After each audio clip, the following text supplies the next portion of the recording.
ನಮಸ್ಕಾರ, ನನ್ನ ಹೆಸರು ಡಾಕ್ಟರ್ ರಮೇಶ್ ಅಂತ, ಮಕ್ಕಳಲ್ಲಿ ಸರ್ಜಿಕಲ್ ಸ್ಪೆಷಲಿಸ್ಟ್ ಅಂದರೆ ಮಕ್ಕಳ ಚಿಕಿತ್ಸಾ ನಿಪುಣ.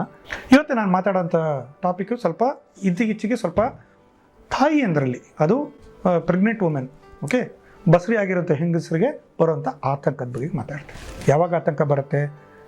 ಒಂದನೇ ಮಗುನೋ ಎರಡನೇ ಮಗುನೋ ಗರ್ಭಿಣಿ ಆಗಿರ್ತೀರ, ಗರ್ಭಿಣಿ ಆಗಿದ ತಕ್ಷಣ ನೀವು ಡಾಕ್ಟರ್ ಹತ್ರ ಹೋಗ್ತೀರ, ಅವ್ರು ಸ್ಕ್ಯಾನ್ ಅಂತ ಹೇಳ್ತಾರೆ. ಸ್ಕ್ಯಾನ್ ಮಾಡಿದ್ಮೇಲೆ ಅದರಲ್ಲಿ ನಿಮ್ಮ ಭ್ರೂಣದಲ್ಲಿ ಅಂದರೆ ಫೀಟಸಲ್ಲಿ ಯಾವುದೋ ವಿಕಲತೆ ಇತ್ತು, ಯಾವುದೋ ಒಂದು ತೊಂದರೆ ಇದೆ ಅಂದಿದ ತಕ್ಷಣ ಭಯ ಪಡ್ತೀವಿ. ಅಯ್ಯೋ ನನ್ನ ಮಗುಗೇನಾಯಿತು, ಮಗು ಉಳ್ಕೊಳತ್ತಾ, ಡೆಲಿವರಿ ಮಾಡಬೇಕಾ, ಇನ್ನೇನು ಮಗು ಬೇಡ ಅಂತ ಮಗು ತೆಗೆಸ್ಬಿಡೋದ, ಎಲ್ಲ ಥರದ ಆತಂಕ ಬರುತ್ತೆ. ಭಯ ಪಡಬೇಡಿ.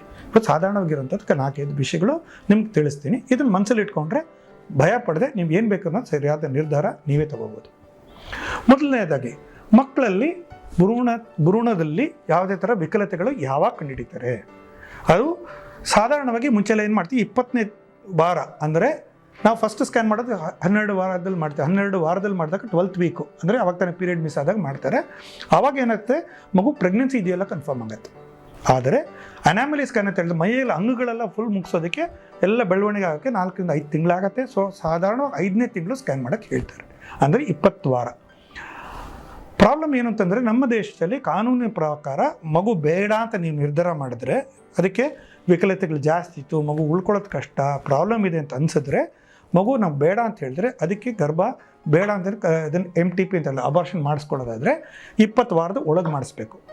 ಆಮೇಲೆ ಅದು ಕಷ್ಟ ಆಗುತ್ತೆ. ಕಾನೂನಿನ ಪ್ರಕಾರ ಆಗಲ್ಲ. ಅದಕ್ಕೆ ಬೇರೆ ಬೇರೆ ಅಡ್ಡದಾರಿಯಲ್ಲಿ ಮಾಡ್ಬೋದು, ಆದರೆ ತಾಯಿಗೆ ಸ್ವಲ್ಪ ಅದರಿಂದ ಕಷ್ಟ ಆಗ್ಬೋದು, ತಾಯಿಗೆ ಅದರಿಂದ ಕಾಂಪ್ಲಿಕೇಶನ್ ಆಗ್ಬೋದು. ಅದಕ್ಕೋಸ್ಕರ ನಾವು ಬೇಡ ಅಂತ ಹೇಳ್ತೀವಿ. ಇದಕ್ಕೆ ಸರ್ಕಾರದಲ್ಲಿ ಆಲ್ರೆಡಿ ಈಗ ಕೇಂದ್ರ ಸರ್ಕಾರದಲ್ಲಿ ಅದನ್ನು 20 ವಾರ 24 ವಾರಕ್ಕೆ ಮಾಡೋಕ್ಕೆ ನಾವು ಮನವಿ ಸಲ್ಲಿಸಿದ್ವಿ, ಮಾಡ್ಕೋಬೋದು. ಆದರೆ ನಾನು ಸಾಧಾರಣ ನಿಮ್ಗೆ ಹೇಳೋದು ಸಿಂಪಲ್ ಅಂದರೆ 18ನೇ ವಾರದಲ್ಲಿ ಮಾಡ್ಕೊಳ್ಳಿ. ಯಾಕಂದರೆ ಏನಾದರೂ ಸ್ಕ್ಯಾನ್ ಪ್ರಾಬ್ಲಮ್ ಇದೆ ಅಂದಿದ ತಕ್ಷಣ ಭಯಪಟ್ಟು ಇನ್ನೊಂದು ಕಡೆ ಸ್ಕ್ಯಾನ್ ಮಾಡ್ತೀರಾ, ನಿಮಗೆ ಆತಂಕ ಆಗುತ್ತೆ. ಅದ್ರ ಏನು ಮಾಡೋದು ಅಂತ ಎಲ್ಲರ ಹತ್ರ ಮಾತಾಡಿ ನೀವು ನಿರ್ಧಾರ ತಗೊಳ್ಳೋಕ್ಕೆ 1 ವಾರ ಇಲ್ಲ 2 ವಾರ ಆಗ್ಬೋದು. ಸೊ ನಿಮ್ಮ ಊರಲ್ಲಿ ಪ್ರೆಗ್ನೆಂಟ್ ಲೇಡೀಸು, ಗರ್ಭಿಣಿ ಹೆಂಗಸರು 18ನೇ ವಾರಕ್ಕೆ, ಆಯಿತಾ, 18ನೇ ವಾರಕ್ಕೆ ಸ್ಕ್ಯಾನ್ ಮಾಡ್ಸೋಕ್ಕೆ ಹೇಳಿ. ಅದು ಯಾರ ಹತ್ರ ಮಾಡಿಸ್ಕೋಬೇಕು?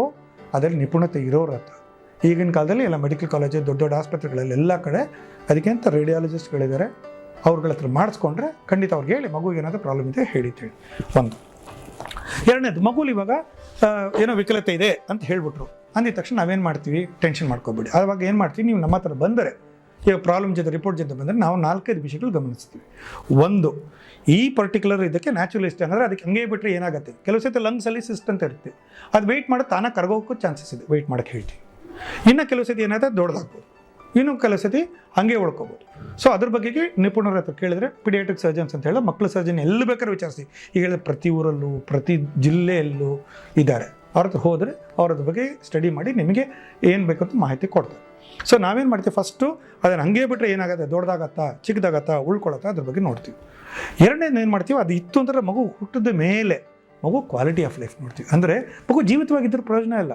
ಅದ್ರ ಜೊತೆಗೆ ಮಗುಗೆ ಅಂಗಗಳು ಚೆನ್ನಾಗಿರಬೇಕು, ಮಗು ಓಡಾಡಬೇಕು. ಯಾಕಂದರೆ ಎಲ್ಲ ಚೆನ್ನಾಗಿದೆ, ಮಗು ಹುಟ್ಟಿದೆ, ಮಗು ಕಾಲ ಸ್ವಾಧೀನ ಇಲ್ಲ, ನಡೆಯೋಕ್ಕಾಗಲ್ಲ ಅಂದರೆ ಒಳ್ಳೇದಲ್ಲ ಅಲ್ವಾ?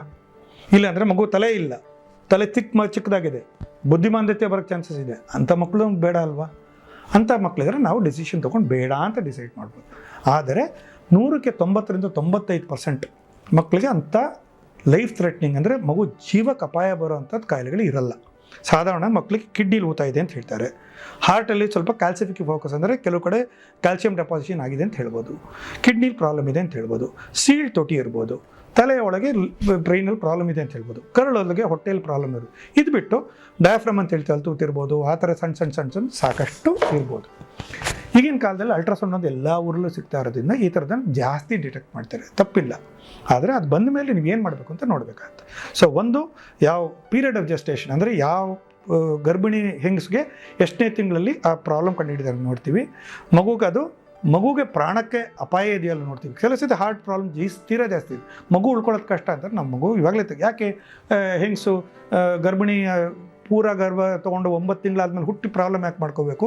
ನಾವೇ ಕೆಲವು ಸತಿ ಹೇಳ್ಬಿಡ್ತೀವಿ, ಇಲ್ಲಮ್ಮ ಮಗುಗೆ ಉಳ್ಕೊಳ್ಳೋಕ್ಕೆ ಚಾನ್ಸಸ್ ಇಲ್ಲ, ಎಲ್ಲ ಕ್ವಾಲಿಟಿ ಚೆನ್ನಾಗಿಲ್ಲ, ಕ್ವಾಲಿಟಿ ಆಫ್ ಲೈಫ್ ಅಂತ ನಾವೇ ನಿಮ್ಗೆ ತಿಳಿಸ್ತೀವಿ. ಆಮೇಲೆ ನೀವು ಹಿಡಿದಾರ್ದು. ಬಟ್ 195% ಏನೂ ಪ್ರಾಬ್ಲಮ್ ಇರಲ್ಲ. ಲೈಕ್ ಫಾರ್ ಎಕ್ಸಾಂಪಲ್ ಸೀಳ್ ತುಟಿದ ಮಗು ಹುಟ್ಟಿದ ಮೇಲೆ ಮಾಡ್ಬೋದು, ಕಿಡ್ನಿ ಈ ಪ್ರಾಬ್ಲಮ್ ಇದ್ದರೆ ಮಗು ಹುಟ್ಟಿದ ಮೇಲೆ ಮಾಡ್ಬೋದು, ಸಾಧಾರಣವಾಗಿ ಅದು ಮಾಡ್ಕೋಬೋದು. ಭಯ ಪಡೋಂಥದ್ದು ಏನೂ ಇಲ್ಲ. ಆದರೆ ಇದಕ್ಕೆ ನಿರ್ಧಾರ ತಗೋಬೇಕಾಗಿದ್ದರೆ ಅದ್ರ ಬಗ್ಗೆ ಖಂಡಿತವಾಗಿ ಯಾರು ನಿಪುಣರೋ, ಯಾರು ಅದ್ರಲ್ಲಿ ಎಕ್ಸ್ಪರ್ಟ್ ಅವ್ರ ಹತ್ರ ಮಾತಾಡಿ ಆಮೇಲೆ ಡಿಸಿಷನ್ ತೊಗೊಳೋದು ಒಳ್ಳೇದು. ನೀವು ಯಾವುದೇ ಡಾಕ್ಟರ್ ಹತ್ರ ಹೋದರೂ ಸಾಕು ಇದನ್ನೇ ಮಾಡಿ ಅದನ್ನೇ ಮಾಡಿ ನಾವು ಒತ್ತಾಯ ಮಾಡಿ ಹೇಳಲ್ಲ. ನಾವು ಮಗುಗೆ ಏನು ಪ್ರಾಬ್ಲಮ್ ಇದೆ ಮಾಹಿತಿ ಕೊಡ್ತೀವಿ, ನಿಮ್ಗೆ ಏನಾಗುತ್ತೆ ನಾವು ಡಿಸೈಡ್ ಮಾಡ್ತೀವಿ. ಮತ್ತು ನಿಮ್ಗೆ ಡೆಲಿವರಿ ಕೂಡ ಅಂದರೆ ಹೆರಿಗೆ ಯಾವ ಥರ ಆಗಬೇಕು, ಸಿಸೇರಿಯನ್ ಸೆಕ್ಷನ್ ಬೇಕಾ ಇಲ್ಲ ನಾರ್ಮಲ್ ಡೆಲಿವರಿ ಪರವಾಗಿಲ್ವಾ, ಇಲ್ಲ ನಿಮಗೆ 9ನೇ ತಿಂಗಳಲ್ಲೇ ಮಾಡಬೇಕಾ 10ನೇ ತಿಂಗಳಲ್ಲಿ ಮಾಡಬೇಕಾ ಇಲ್ಲ 7ನೇ ತಿಂಗಳಲ್ಲೇ ಡೆಲಿವರಿ ಮಾಡಬೇಕಾ, ಆ ವಿಷಯಗಳು ತಿಳಿಸ್ತೀವಿ. ಇದೆಲ್ಲ ಮಾಡಿದ ಮೇಲೆ ಮನೆಯವ್ರ ಹತ್ರ ಗಂಡ ಹೆಂಡತಿ ನೀವು ಡಿಸೈಡ್ ಮಾಡಿ ನೀವು ನಿರ್ಧಾರ ತೊಗೊಂಡ ಮೇಲೆ ನಿಮ್ಗೆ ಏನು ಮಾಡಬೇಕು ಅದನ್ನು ಎಲ್ಲ ಕಡೆ ಮಾಡ್ತೀವಿ. ಧನ್ಯವಾದಗಳು.